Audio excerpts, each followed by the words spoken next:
Hello.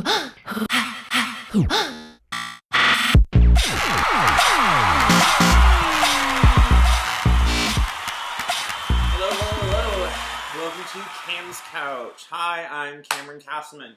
Alright, tonight we stepped up the game a bit.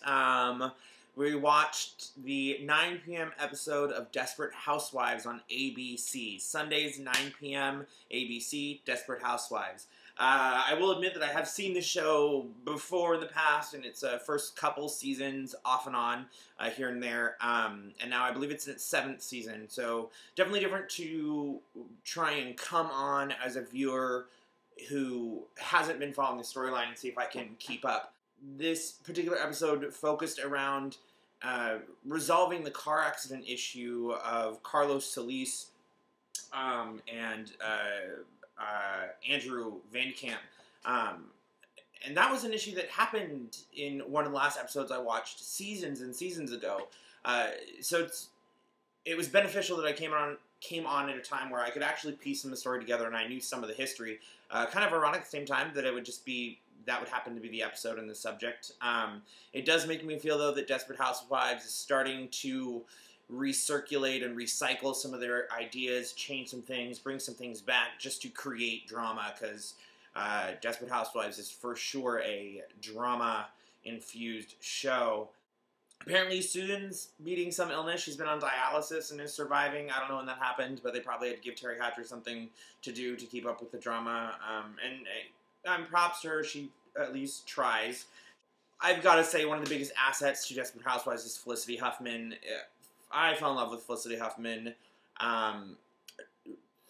during her Oscar-nominated performance for Transamerica. She's a fantastic actress. Her character, the Scavos, Lynette Scavo and Tom Scavo, their relationship is just so cool. It's such a nice look into a modern family relationship, and they're just they match each other very well as characters and as actors. She had a great line, you know. Tom got a $100,000 signing bonus for his new job, and she said, "Let's get it all in ones and roll around naked." And it's just little things like that, the way she can deliver her lines. It's very genuine and very, very real. She's a massive asset to this show, and their relationship is a fun thing to watch. So I'm really glad that this particular episode, was about a third focused on the Scavos. I think that was Vanessa Williams in the show, though, and one, when did she get so old? 2, when did she get so white? And 3, when did she become a Desperate Housewife? I'm not even sure if she really is one or not. I wasn't really sure what her character was or where she came from or what's going on, if she even lives on the lane. Eva Longoria Parker plays Gabrielle, such a little firecracker. She tries for those one-liners to bring the tension back around and get that laugh or two, but I really just think she's too pretty. It's all just here. It's her. She's trying unsuccessfully.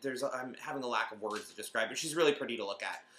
All of the women are, actually. It brings me to a great point that for all of the women on Desperate Housewives, 40 is the new 30. Terry Hatcher is probably not the cutest one on the show. I think Felicity Huffman is gorgeous. Eva Longoria Parker is gorgeous.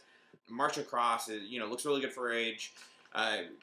She plays the character really well. She's a great actress as well. It's nice to definitely see strong, beautiful women that aren't, in their early 20s holding down a show. I think it's fantastic, and I think it's been great. They've been doing it for so long. The man that plays Carlos, I don't know his name, he definitely stepped up his acting, stepped up his game a bit in this episode. I know he's been a central character, throughout the series. I think it's weird, again, that I'm seeing the same issue with him, the car accident with his mom that I saw years ago. I feel like it's years ago when I watched the show before. But I can just tell from the last time I saw him to this time that he's grown as an actor, and I actually liked him a lot better. He was a lot more scary this time. I see the same recurring theme with the Scavos, though, Tom and Lynette, that they're still fighting the career path versus family path, and how do you balance the two. Paul is still in the series, and I understand who his wife was, and that's how what the whole series is based off of is her suicide.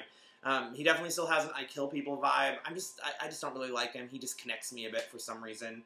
The real theme of this episode, Desperate Housewives, is known for that. They kind of tell you what the theme is, or there's a couple great lines in the opening or in the closing that tell you what, you know, one of the purposes of this episode was. And this one happened to be apologizing for mistakes. You know, everyone makes mistakes, and how do you move on from them and apologize for them, blah, blah, blah. I think it's a great way to tie in everything you've done and remind the audience why you saw what you saw.